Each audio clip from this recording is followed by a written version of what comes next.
My name is Jessica Culver, and I'm a family lawyer at Dummit, Fradin in Greensboro, North Carolina.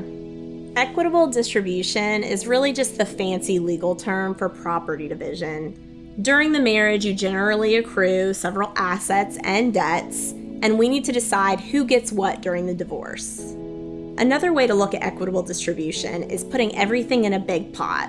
All of your property, all of your credit card debt, dividing it down the middle, and figuring out a fair distribution of those assets and debts. The court's presumption, meaning what the court is set to do at the beginning of a case, is divide property 50-50 in Greensboro. However, that's not always appropriate.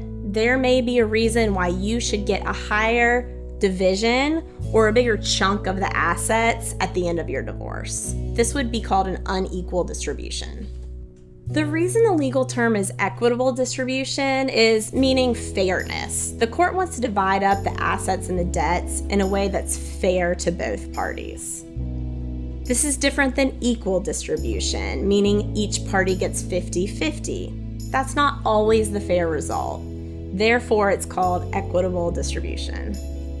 Marital property is a legal term of art for any assets or debts that were gathered during the marriage. So from the date you're married until the date you're separated, we're going to classify all of that as marital property with a few exceptions. Naturally, one of the biggest pieces of property we're looking at in equitable distribution is often the house, the marital home where you lived with your ex while you were married. In some situations, you want to keep the home. That could be very important to you during your divorce. Perhaps you want a stable place for your children to live moving forward. In other situations, understandably, you want nothing to do with that house and you'd like a fresh start somewhere else. The court can handle that home in a number of ways. We can divide the home by selling it. In other words, liquidate that asset and you can each walk away with a portion of the sale. Another way to handle the home is to distribute it to one party. For example, you may keep the home and in return give your spouse something else from marital property. Another asset that's subject to division is your retirement. This can be very scary, but there's some important things to know about dividing up your retirement account. First of all, there's ways to insulate it and protect it by instead offering up other assets.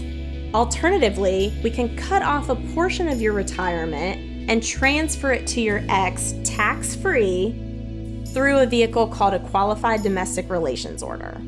There are different strategies and methods to approaching equitable distribution that really needs to be customized to each person. For example, you may need cash on hand. You might need that instant payout from an asset, or you might be more comfortable with deferred compensation later in the form of retirement.